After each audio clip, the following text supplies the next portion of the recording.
G'day, I'm Paul. How cool is the name Booster Jet?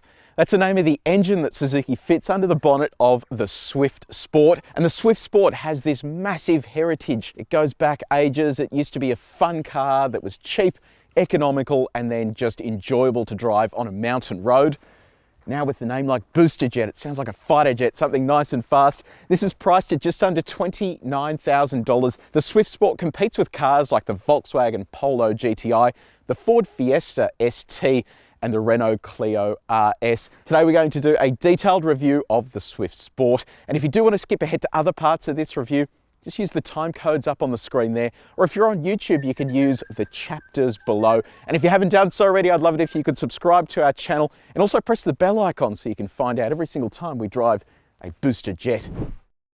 So the Suzuki Swift has been updated. All the base models get some new trimmings down the front here, but the Swift Sport stays pretty much the same. You won't really tell much of a difference on the outside. Comes with 7 colors and all but white is an extra $595. Or you can get this two-tone version here, which is just under $1,100. Now let's have a look at this design. There's like this faux carbon fiber plastic front end.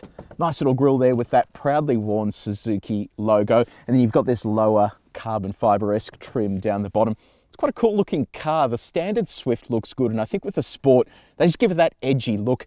This car weighs under 1,000 kilograms. So you get the idea that this is fun to throw around and will be powerful because it just doesn't really weigh much, so you don't need to have a lumpy big engine under the bonnet. Now, in terms of headlights, you get full bi-LED headlights with LED daytime running lights, fog lamps down there.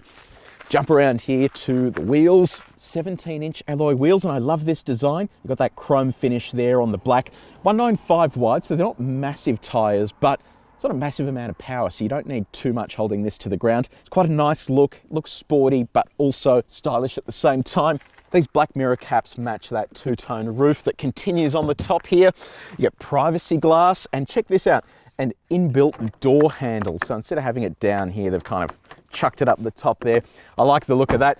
Down the bottom, a little more of that carbon fibery fake stuff, and then come around to the back, the spoiler tucked into the roof there, LED tail lights, and then these 2 exhausts that sit within this more carbon fiber-esque type stuff. It is really quite a cool and aggressive looking car. And then of course you know it's the Sport because you've got the red Sport badge under the Swift. Let me know in the comments below, do you think it's a good looking car? I'm a big fan of the way this is designed. So we're inside the Suzuki Swift Sport. I like the way that it looks. On face value, you can see all these red highlights down here as well. Got that nice steering wheel with the red stitching in it too.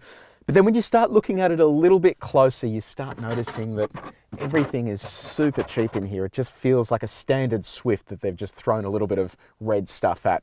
So I don't know, it's a pretty expensive way to get yourself into a Sport if it all is going to look like this. How hard is it all? Well, we've got our hardness tester. Measures from 0 to 100, where 0 is soft and 100 is hard. And I want to give you an idea of what that feels like. There we go. That has virtually maxed out our gyrometer. That is pretty bad. What about this center section? Well, there's no console there, so I reckon we try the doors. Okay, that's nice and soft. And then what about the top here? That is absolutely rock hard. So yeah, I don't know, not a huge fan of that. A lot of scratchy surfaces. What about the build quality? Well, not amazing. If you look at this center section, that's all sort of moving around a lot. On top of that, this thing has also completely come loose on the driver's side. So this section here, it's just snapped off and is just whistling in the wind there. So yeah, not very impressive. Let's have a look at the infotainment system you get in the Suzuki Swift Sport. I'm actually a fan of this. It is very simple, very basic, but it does everything that it says on the box. It's a 7-inch screen that slots into this area here. The home screen is divided into 4 sections. You have listen up the top, which is for radio. You have AM and FM bands. There's no DAB plus digital radio in there, unfortunately. You can then flick over to media, where you'll find USB connectivity plus Bluetooth and the ability to stream from an SD card and an auxiliary port. If we jump back over to the home screen, you have inbuilt satellite navigation. This works fairly well. It's not the best system in the world, but it's, you know, it does the job. So let's have a test here. Put in our favorite destination, points of interest search. We'll put in Melbourne Airport. Okay, so already this is a little bit annoying because I have to put in an area for the point of interest search. Country, Australia. And then you've got to put in the city, which is Actually, I don't even know where Melbourne Airport is. So this immediately is kind of convoluted, because if you don't know the place that you're trying to search, you won't be able to find the point of interest, which is a little bit frustrating. So that's not great. What about an address? I guess that's all pretty straightforward. You just put in the country, city, postcode, blah, blah, blah, and then it goes. So that is your inbuilt satellite navigation. But you also have Apple CarPlay and Android Auto, which is built into the screen and wired. So you have to use a cable. You don't have a wireless setup. This works fairly well. It takes up the entire screen. You can flick through those menus, and you can also send voice commands to your phone so that the voice recognition system is better. The car's inbuilt voice recognition system works okay, but it's not amazing. So you're not able to give it full navigation commands. You can give it basic instructions like calling contacts though. So let me disconnect CarPlay. This is what the phone menu looks like. You've got your previous call history, contacts, and a dial pad as well. And then finally you have shortcuts. So in the center you have your favorite items. So you can click on any of those, and then each of your pillars has a shortcut. So if you want to go straight to destination entry, you can go there, or if you want to go to your sources, you can go to the shortcut in the listen menu. Okay, enough about the infotainment system. Let's look at the rest of the features you get in the car. So you have autonomous emergency braking that works at low and high speed and detects pedestrians. It's now matched with blind spot monitoring. You get adaptive cruise control, but you miss out on a couple of little creature comforts. You don't have an auto dimming mirror, for example, but you do get single zone automatic climate control. And then if you dive down here, you have a USB port, auxiliary port, a 12-volt outlet. There's also a digital speedometer that now sits inside this LCD display. That includes other functions such as the trip computer. You also get a clock, this cool little G meter, a torque and power gauge, and also a boost gauge. You also get rear parking sensors and a reverse view camera. Reverse view camera isn't amazing. The quality is pretty poor, especially at night time. It's a bit hard to see what's going on around there, but it is backed up by those sensors. Now, what does the key look like?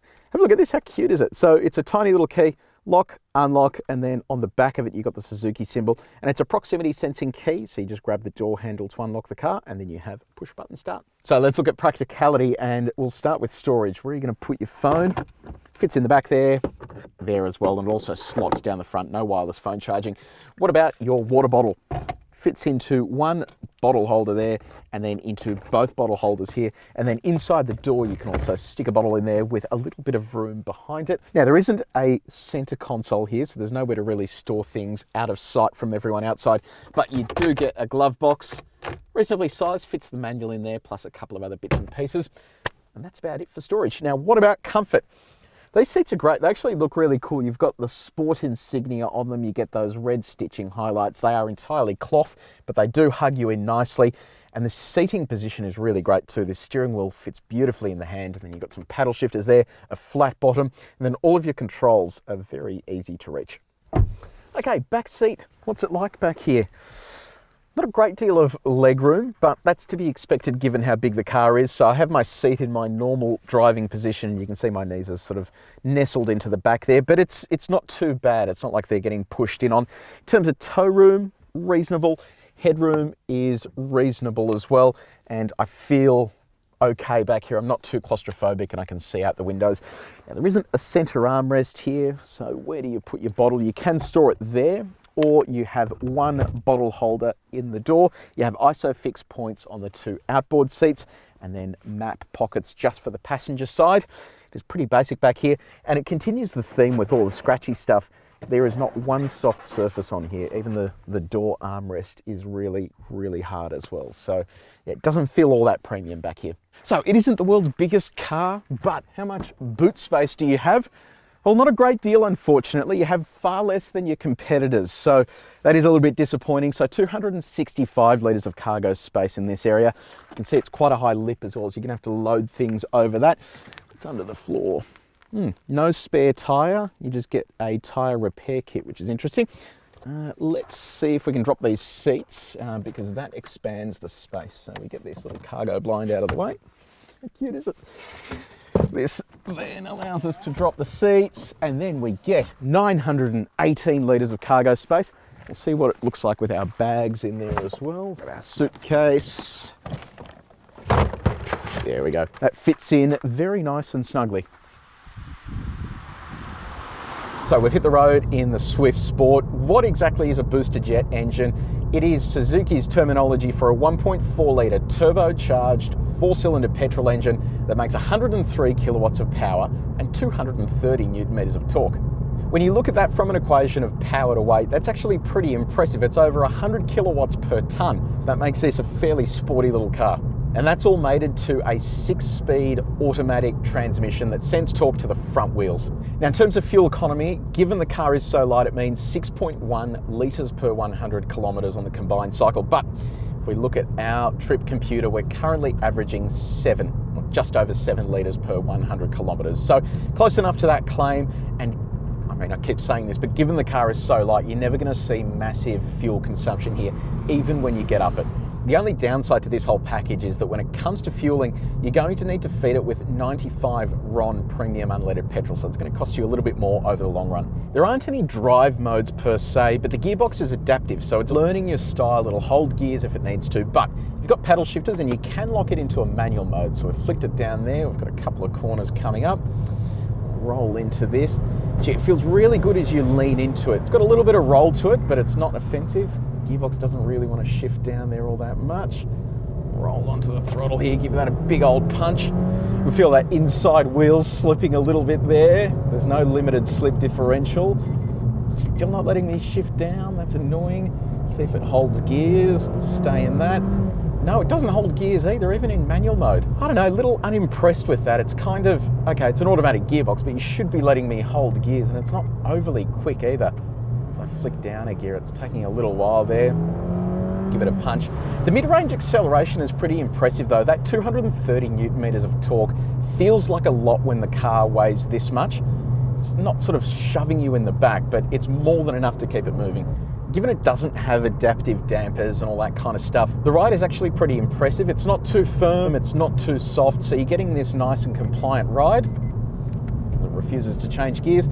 As you tip it in, you get that feel from the steering wheel, but it's not overly direct. I would have liked just a little bit more feel through the wheel. But surprisingly, it's actually on sweeping bends that it kind of comes into its own. You can get it tipped in, you feel that rear left wheel lifting a little bit, and then you can roll onto the throttle and it just moves you away. There's really not a great deal of stability control intervention either. Just constantly feels like it's brisk and getting somewhere.